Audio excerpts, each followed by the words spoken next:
Diaspora FM, le journal.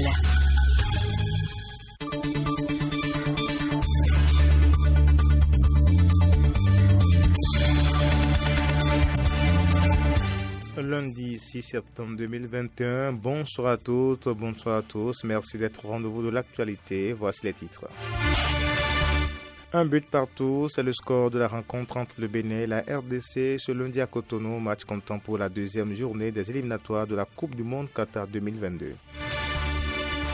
Les témoignages et hommages poursuivent après la mort de Vincent Follet, journaliste et promoteur du quotidien La Nouvelle Tribune, décédé vendredi à l'âge de 68 ans. Et puis Guinée, après avoir arrêté le président Alpha Condé, les putschistes ont promis ce lundi un gouvernement d'union et pas de chasse aux sorcières. Les détails à suivre dans cette édition. Merci de nous préférer pour vous informer. Corneille Aïssé. On va commencer avec les informations liées à la riposte face à la COVID-19 au Bénin. Le ministre de la Santé a donné les raisons pour lesquelles un candidat au vaccin de COVID-19 ne doit pas assigner l'État en cas d'effet secondaire. C'était lors d'une conférence de presse jeudi à Cotonou. Dr Benjamin Ompati a expliqué aux hommes des médias que l'engagement du citoyen est un devoir républicain et non une fuite de responsabilité du gouvernement. Écoutons. On dit que vous n'attaquez pas l'État, mais ça n'empêche pas que l'État a mis en place un dispositif. Tous ceux qui ont pu présenter ne serait-ce qu'un petit effet secondaire lié à la vaccination ont été pris en charge totalement, gratuitement. Imaginez que nous soyons 100 000 vaccinés et que les 100 000 décident demain d'intenter un procès à l'État pour dire oui, quand j'ai fait la vaccination, j'ai eu mal au bras. Quand j'ai fait la vaccination, j'ai eu mal à la tête. Quand j'ai fait la vaccination, je me suis senti fatigué. C'est réel pour certains. Mais est-ce pour autant qu'on va faire perdre de temps à l'État, de l'argent à l'État? Je pense qu'il était licite que nous puissions mettre des garde-fous. Cela n'empêche nullement l'État, aucunement l'État, de prendre en charge entièrement au cas où il y aurait des effets secondaires. Tous les médicaments peuvent avoir des effets secondaires. Le médicament le plus dangereux pour moi aujourd'hui, c'est la paracétamol, qu'on avale comme des petits pains tous les jours. Vous avalez 12 grammes de paracétamol, vous allez faire une hépatite fulminante qui va vous tuer en moins de 24 heures. Et pourtant, on l'avale comme des petits pains. Donc, c'est dire que le problème de consentement ne doit pas inquiéter du tout. À l'instant, Benjamin Ompati, ministre de la Santé, la suspension de certaines activités en vue de réduire la propagation de la COVID-19 ne concerne pas les lieux de culte. Toutefois, les responsables religieux sont invités à faire respecter les gestes barrières dans ces lieux et sensibiliser leurs fidèles à se faire vacciner. Quelques citoyens rencontrés se prononcent sur la décision. Ils sont au micro de Clémence Tonoucoin. Ne pas fermer les églises, les mosquées et autres, c'est une très bonne chose. Parce que c'est des lieux où il faut aller prier. Vous voyez, non? C'est vrai que quand il y a une situation, il faut aussi prier Dieu pour que cette situation, Dieu nous épargne de tout ça. Vous voyez, donc c'est important de ne pas fermer les églises, mais de respecter les gestes barrières. Lavage de mains, ça ne coûte rien. Les cache-nez, ça ne coûte rien. On doit quand même se mettre en forme comparativement à ce que le gouvernement a dit. Maintenant, je demande au gouvernement, si quelqu'un ne respectait pas cela, de sanctionner. Je suis très content de la décision que le gouvernement a pris de ne pas fermer les lieux de culte parce que ça permettra aux populations de se rendre dans les lieux de culte pour communiquer avec le Dieu. Je dirais aux pasteurs, aux imams et aux prêtres de sensibiliser leurs fidèles pour qu'ils aillent se faire vacciner. Avant là, on a respecté. Quand ils ont dit de respecter, si tu rentres dans les églises, tu vas voir, ils ont mis papier là. Et si tu rentres dedans, tu vas voir que, ici, tu ne dois pas t'asseoir ici. Donc, deux personnes. Donc, si ils peuvent encore, les églises peuvent encore respecter ces gestes-là, moi, je vois que Dieu va nous aider pour le reste. Il y a d'autres maladies qui tuent et qui n'ont pas de vaccination. Et Dieu merci que ça là de vaccination, simplement de faire la vaccination et de respecter les gestes barrières. C'est une très bonne décision et une fois encore, je remercie le gouvernement. Le Béninois, sa religion, on s'amuse pas avec. Donc, comme le gouvernement a étudié ça, il voit que c'est de demander à la population d'aller se faire vacciner, c'est déjà bon. Bien vrai qu'ils ont observé les mesures barrières que le gouvernement avait annoncées depuis pas mal de temps. Et ça a continué jusqu'aujourd'hui. Malgré qu'ils n'ont pas levé l'interdiction, ça a continué, ils observent ça. Vincent Follet, journaliste et promoteur du quotidien La Nouvelle Tribune, est décédé vendredi à l'âge de 68 ans des suites du coronavirus. Journaliste engagé, Vincent Follet avait marqué le monde des médias par son professionnalisme, suivant les témoignages de quelques journalistes au micro de Horacia Djodji. Mieux que de le côtoyer, dans une autre vie, il a été mon prof d'anglais au collège Père-Pierre. Donc c'est une figure que je connaissais et après je l'ai découvert, on va dire, dans la profession. Pas plus tard qu'il y a un mois, on s'est eu au téléphone parce que je voulais l'inviter dans le cadre d'une émission.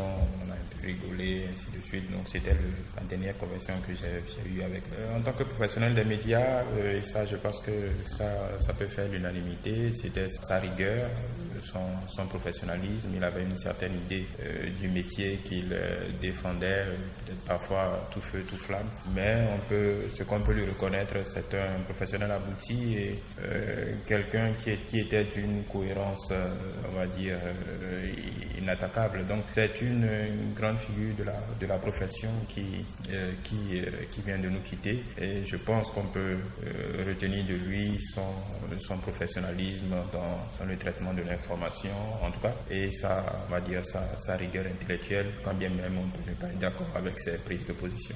D'abord, je voudrais présenter à toute la corporation des journalistes et à toute la famille Folie mes sincères condoléances. Le Fofo Vincent, comme je l'appelle souvent, c'est un monsieur qui m'a marqué. Il m'a marqué d'abord par son franc-parler, c'est-à-dire qu'il m'a dit un jour, mon frère, en toutes circonstances, quel que soit ce qui se passe, il faut toujours avoir le courage de dire la vérité. On ne vous en voudra pas d'avoir dit la vérité, mais on pourrait vous reprocher par la suite d'avoir menti. Donc j'ai eu la chance sur plusieurs plateaux d'avoir fait des débats avec Vincent Folie et j'ai vu que c'est un Fofo qui maîtrise vraiment les rouages du journalisme, qui s'est battu pour le rayonnement de la profession. Il fait partie de ceux qui ont dénoncé les corrompus de la presse. Il estime qu'on ne doit pas faire de journalisme en fonction de l'argent. Je crois que nous devons nous inspirer de sa vie. Voilà un monsieur, je dirais, qui n'a pas d'ennemi. Quand je finissais une émission et que si par rapport à un certain point de vue, il n'était pas d'accord, il a l'habitude de m'appeler. Il m'appelle, il dit, mais non, Alphonse, tu as dit telle chose. Et en 5-10 minutes au téléphone, nous arrivions à échanger. Et de temps en temps, il m'appelle pour, par fraternité, il dit, il veut juste avoir de mes nouvelles. Donc, je crois que Vincent Folie va manquer à la presse. Il a été l'homme de tous les combats de la presse. Même si, entre-temps, les gens ne le comprenaient pas, mais Vincent Folie était droit dans ses bottes. Il ne se reprochait rien.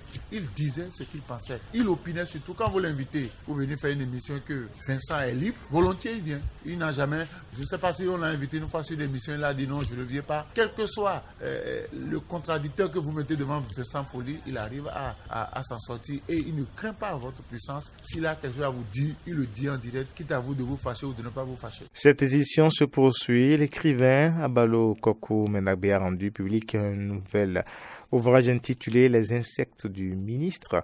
La cérémonie de présentation du livre s'est déroulée ce samedi à Boumekalavi. Voici le compte rendu de Samson Oké. Des profondeurs de son inspiration, Abalo Kokou Menagbe accouche un nouveau bébé dans l'univers livresque. Les insectes du ministre, un ouvrage de 6 nouvelles qui raconte l'amour et ses frasques et bien d'autres réalités existentielles. Anissé Meingbeto, présentateur du livre.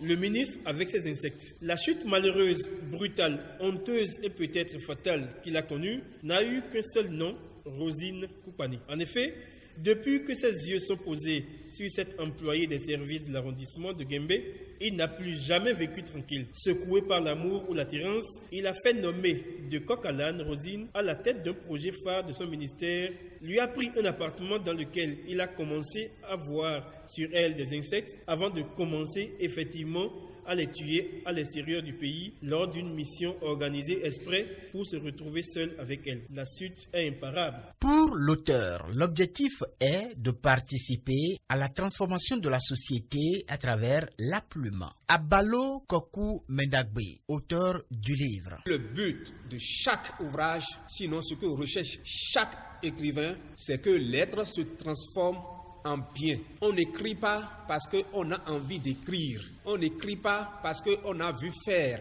On écrit parce qu'on veut toucher des âmes. On veut apporter des transformations. Et les insectes du ministre, comme tous les autres, sont arrivés comme ça. Je suis un écrivain humaniste. Mon objectif, c'est que la société se porte mieux, que les hommes et les femmes se portent mieux et puissent vraiment être en harmonie avec la nature dans laquelle ils sont. Les insectes du ministre, écrit en 157 pages, est désormais disponible sur le marché. Au terme de la vente à l'américaine, le premier numéro a été vendu à 250 000 francs CFA. Merci à vous, Samson Oké. Les résidences universitaires ne seront attribuées qu'aux étudiants qu'après les dépôts de dossiers en ligne. Une nouvelle réforme au centre des œuvres universitaires et sociales de l'université d'Abomey-Calavi. Pourquoi cette réforme et quelle est la position des étudiants à cet effet? Voici l'élément de réponse dans ce reportage de Laurent Volanton-Deikes. Les demandes d'attribution de résidence universitaire à l'université d'Abomey-Calavi se feront désormais en ligne. Une décision prise sur instruction de la ministre de l'Enseignement supérieur et de la Recherche scientifique, précise Ghislaine Fagboun, directrice du Centre des œuvres universitaires et sociales de l'université d'Abomey-Calavi. Elle évoque également les raisons qui motivent la prise d'une telle décision. C'est un portail que nous avons sur le site du ministère. Ça me permet d'être présent et ça permet à l'étudiant, en voulant s'inscrire, de demander en même temps sa cabine. Donc il y a un gain de temps énorme pour tout le monde. Tous les services publics aujourd'hui sont en train d'être dématérialisés pour éviter au maximum le contact avec le public et pour faciliter également les opérations au public. Parce que pour les résidences, par exemple, il y a beaucoup d'attroupements et quand nous sortons les listes, on les déchire et tout ça. Le président de la Fédération nationale des étudiants du Bénin FNEB dénonce une décision prise de façon unilatérale, même s'il approuve la dématérialisation. C'est vrai qu'il faut, sur l'évolution des choses, en pensant aller à une dématérialisation des demandes. C'est nous qui rencontrons les difficultés lors des demandes de résidence universitaire. Et s'il doit y avoir des propositions de solutions, nous devons participer à ces propositions de solutions. Nous n'avons pas été associés et l'information nous parvient dans ce contexte-là. Et donc, nous n'avons pas apprécié. Ghislaine Fagboun rassure tout de même que les responsables étudiants seront associés à l'opérationnalisation de la décision. Sébastien Godonou, président du bureau directeur du comité des résidents BDCR, a tout de même des craintes. On a vu tantôt les cours en ligne qui sont déroulés avec ces inconvénients. Nous avons vu la demande en ligne sur la plateforme de la DBAU qui porte aussi ces inconvénients où les camarades étudiants depuis des mois ne sont pas encore entrés en possession de leurs fonds. Et aujourd'hui, on nous demande encore de passer la demande des cabines en ligne. Cela voudrait-il dire que l'année prochaine, quand ce serait en ligne, que la demande va être portée et que cela va avoir une telle lenteur que le camarade étudiant ne saurait plus à quel sens se vouer? Pour la directrice du Centre des œuvres universitaires et sociales, la décision sera mise en application et une évaluation sera faite. Nous sommes en train de mettre la plateforme en place. Nous sommes en train de faire les tests avec les techniciens. Nous allons l'expérimenter. Nous allons l'expérimenter à partir de la rentrée prochaine et nous ferons une évaluation et nous ferons le point avec l'autorité du terrain. Pour ce qui concerne les critères de sélection dans l'attribution des résidences universitaires, rien n'a changé, a également précisé la DIECUS. Les filles, les handicapés et les étudiants de première année seront privilégiés. Toutefois, le président de la FNEB plaide pour une solution mixte.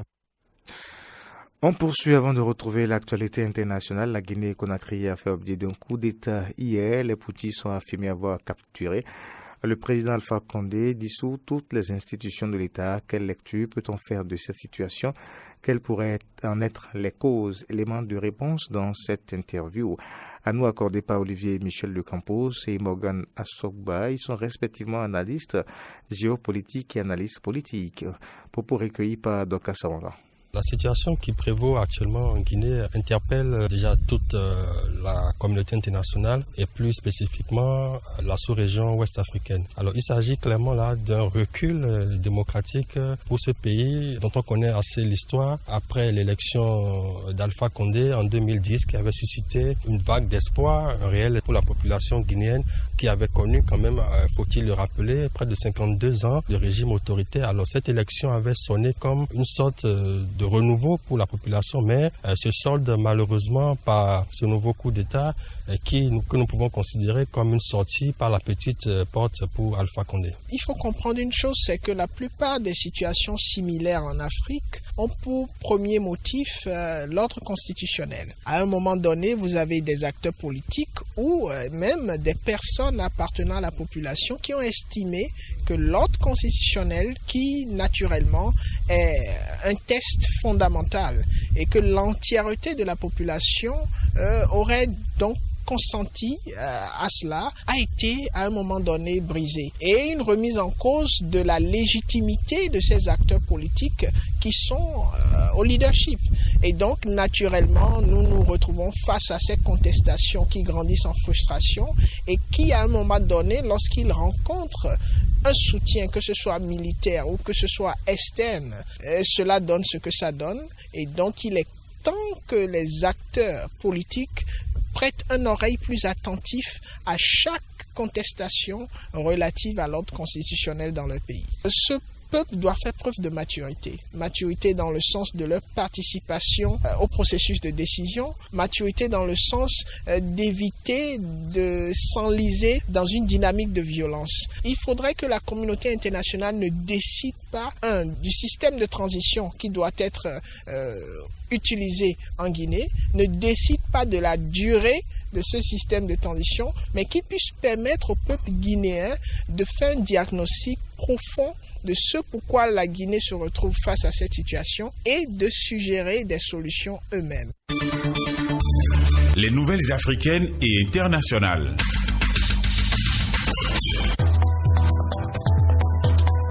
Et justement, on commence par la situation en Guinée. Le pays s'est réveillé ce lundi 6 septembre en pleine incertitude et doit désormais croire aux promesses. Les putschistes guinéens ont capturé le président Condé, annoncé la dissolution des institutions. Ils ont promis ce lundi la mise en place d'un gouvernement d'union nationale chargé de conduire une période de transition politique et assurer qu'il n'y aurait pas de chasse aux sorcières contre l'ancien pouvoir. Une concertation sera ouverte pour décrire les grandes lignes de la transition. Ensuite, un gouvernement d'union nationale sera mis en place pour conduire la transition, a dit le chef putschiste, le lieutenant-colonel Mamadi Doumbouya, dans un discours sans toutefois préciser la durée de la concertation ni de la transition au lendemain d'un coup d'État largement condamné par la communauté internationale, mais salué par des liesses populaires à Conakry. Dimanche soir, Sao Tomé et Principe élisait un nouveau président à l'occasion du deuxième tour du scrutin après 2 reports successifs. La Commission électorale nationale de Sao Tomé et Principe a annoncé ce lundi les résultats provisoires du second tour de ces élections présidentielles. Carlos Villanova l'emporte avec 57,54% des voix. Son adversaire Guillemé Posse d'Acosta aurait obtenu quant à lui 42,46% des voix. Le parti politique de l'ancien dictateur gambien Yaya Jammeh a annoncé hier une alliance avec le parti au pouvoir à 3 mois du scrutin présidentiel, jetant un doute sur la volonté de poursuivre l'ex-dirigeant pour des violations présumées des droits de l'homme. Le secrétaire général du parti APRC de Yaya Jammeh a expliqué lors d'une conférence de presse à Banjul que sa formation avait conclu un accord avec le Parti national des peuples NPP du président Adama Barrow pour soutenir celui-ci à la présidentielle du 4 décembre. Toujours en Afrique, le fils de l'ex-dirigeant libyen Muammar Kadhafi était détenu dans une prison de la capitale Tripoli depuis 2014. Il a été libéré suite à une décision de justice datant de plusieurs années. Selon plusieurs médias locaux, il aurait quitté dans la foulée le territoire libyen dans un vol en direction de la Turquie. Sardi Kadhafi avait été extradé du Niger en 2014 où il était réfugié après l'insurrection de 2011. 4 ans plus tard, il avait été acquitté par la cour d'appel de Tripoli des accusations de meurtre d'un ancien entraîneur du club de football Al-Ittihad de Tripoli, Barchi Hayani.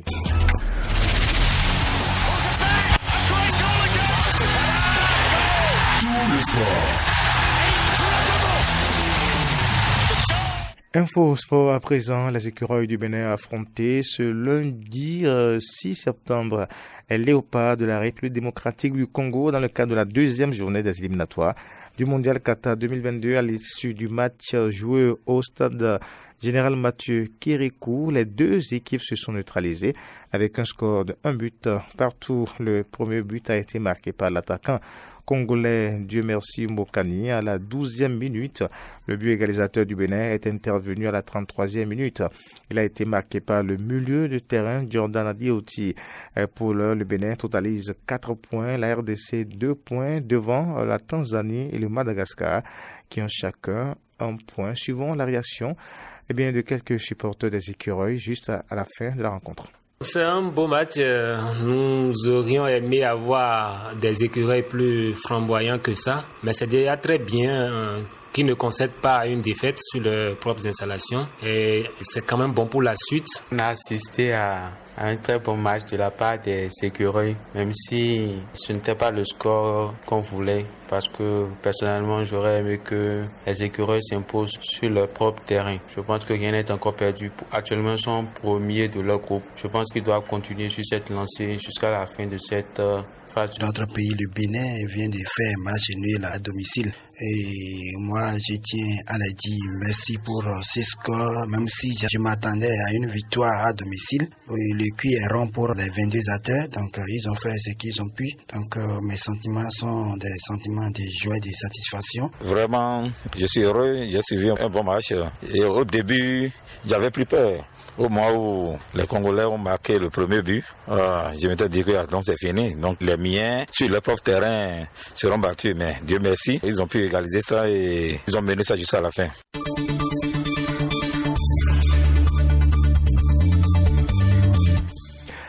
Mesdames, Messieurs, c'est la fin de cette édition. Merci de l'avoir suivi. Mise en onde de Gérard Ronsa, Docteur Sarwagan, chef d'édition, puis Corneille Aïssé au micro. Bonsoir chez vous et à demain.